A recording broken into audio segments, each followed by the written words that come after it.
I upload daily NBA videos on this channel, so if that is something that interests you, then subscribe. Also drop a like on this video. It only takes 1 second and it makes a massive difference. Also real quick, if you have not yet, new episode of my NBA series going over the off season is out on my second channel, so if you haven't seen it already, go do that, and if you have not watched the series already, please go do that. With that out of the way, today I am talking about NBA fans overreacting to the beginning of the season. Now, overreactions and recency bias and all of that stuff has always been an issue with NBA fans. Pretty much every issue that exists with NBA fans, though, in the past couple of years feels heightened just by the existence of NBA Twitter, and I would even argue a bit the existence of NBA YouTube. Being reactionary is, I don't know, entertaining, I guess, to an extent, and everyone kind of does it, and now everyone sees when that shit happens. I'm sure overreacting to stuff has kind of always happened within the NBA scope, but we didn't always see it. So today I want to kind of complain a bit about people who overreact to stuff that, like, it's like, dude, it's just one game. There are multiple examples that you can list off. I'm probably going to miss a few of them. I'll just talk about the 3 that are in the thumbnail right out of the gate. The first one is the one that's annoyed me the most,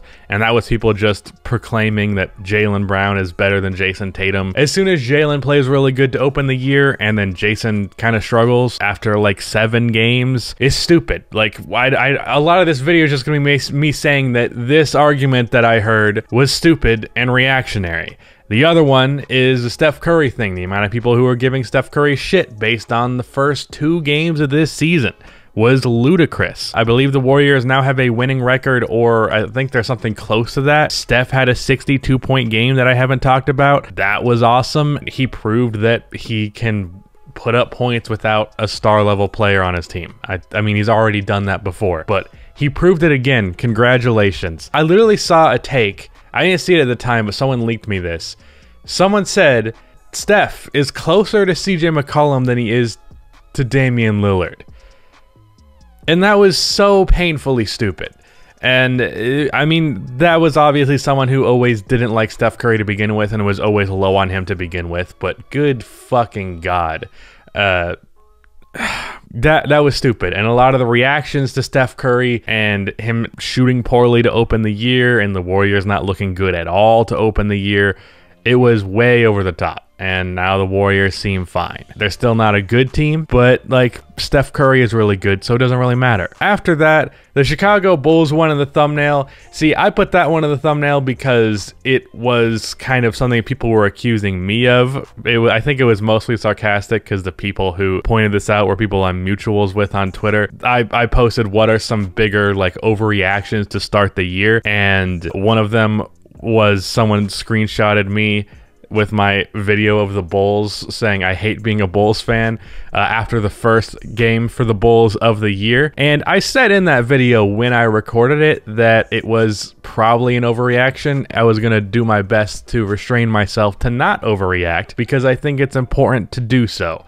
And the Bulls, after that game versus the Kings yesterday, are now just 1 game below 500. They look a lot better than they did in the opener. And really the point that I made in that video was if they look like this for a good amount of games, then they're going to be dog shit. And they've looked better than that. So I don't feel I really need to be defensive about that. I made it clear that I was not trying to overreact in that situation, so there's that. But as for some other overreactions, a big one that I can point to is Luka Doncic struggling early. There's been a lot of people slandering him, a lot of people turning on him. I saw a post, because I don't know what game it was, but he had like 12 points on like 30% shooting. It was a very bad game for him. And the amount of people replying under it saying he was overrated and he was bad and last year was a fluke, like, 1 game and like a 5-game sample size in total now is determining that entirely last year of averaging nearly a 30-point triple-double on 60% true shooting, leading his team to the playoffs and then killing it in the playoffs, that was entirely a fluke because he had 1 game where he played like shit. I don't know if there's any bigger example of that recency bias and that overreaction. Another one was that Clippers game where I don't remember what team they played. It was the Mavericks, actually, ironically, where they lost by 50 points and they were down by like 50 at the half, I think it was. It was like 70 to 20 something at the half. It was like, how the fuck does that happen? And it's fair enough to criticize them for that, but the amount of people that were like, this is why the Clippers are complete frauds and they haven't gotten better and all this rhetoric, and it's like, look, it's fair to be critical, but as bad as that 1 game is,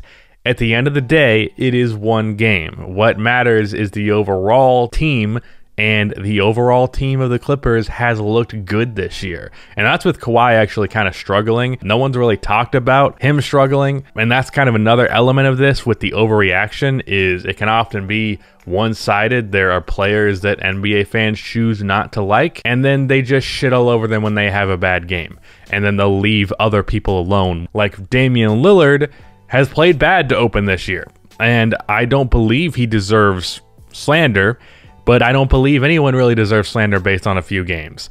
But if we're going to be doing it, then split it evenly, because Steph Curry has objectively played better than Damian Lillard this year. I believe the Warriors have a better record at this point. I really should check this shit before I start saying it. But at the very least, both teams are not playing very great right now, and Damian Lillard's played bad, but he played bad to open the first couple of games of the season and has continued to play bad, and nobody I saw was giving him shit. Literally the only post I saw about him playing bad was that no one was saying anything about him playing bad. And then Paul George, he plays bad in that game where the Clippers lose by 50, and yeah, that's not a good look. But then Kawhi Leonard's playing bad in a lot of these games, and no one's really giving him flack because no one really dislikes Kawhi Leonard all that much. They really dislike Paul George, but they're not going to overreact to Kawhi having a game where he shoots 30% from the field. I mean, it's just a game. But when Paul George plays like shit and his team loses by 50, we're going to throw a fucking parade making fun of the guy. And hey, it's kind of fun to engage in slander. I can't deny it. I don't blame you entirely for that. But I mean, if we're going to be fair, then be fair. Make it even. But at the same time, I'm not condoning criticizing people based on a few games, because that's my very complaint. My issue is just that it's also not some bullshit that happens evenly. NBA fans pick who they don't like, and they go in on that player. A lot of NBA fans don't like Steph Curry, and he got a bunch of shit for some bad games and a not great record. And a lot of NBA fans, pretty much every NBA fan, likes Damian Lillard. So when he had a couple of bad games and the Blazers were struggling, while they were saying that Damian Lillard was better than Steph Curry, no biggie. We're not going to talk about this. It's just an annoying habit of NBA fans, and I make sure with pretty much any time that I'm reacting to some recent shit that I take that into account, and I feel like most NBA fans should be doing that. You should make sure that what you're reacting to isn't based just upon like one game or even 5 or even 10 or sometimes even 15 to 20 games, because shit can change. It's about trends, and if you see something from an NBA game that you've noticed as a trend for a particular team, you can use that game as a point of reference to that trend. But you can't act like a game where Luka has 12 points means that an entire last season was a complete fluke, and you can't act like, well, he's just bad now. It's one game, it's not a big deal. It's a couple of games, it's not a big deal. It's a dozen games, it's a really not a big deal. It needs to be a stretch over time. Players start seasons hot, they start them cold. Teams do the same thing. Calm the fuck down. I think I've made my point. This video is probably going to be a little short, but I mean, there are multiple examples I could look over. I don't feel the need to. You get my point. Just stop. That's what I'm saying. Stop overreacting. But yeah, again, go check out that Sixers video. If you have not already, go check out that series if you have not already. I really love doing those videos, so if you go and watch them, it means I get to do them more. So please go watch them. Even if you do not enjoy 2K content, you will enjoy those videos. But shout out to Rudy for editing this video. That is the end of this video. Please be sure to like and subscribe for more NBA content like this, and cue the outro music.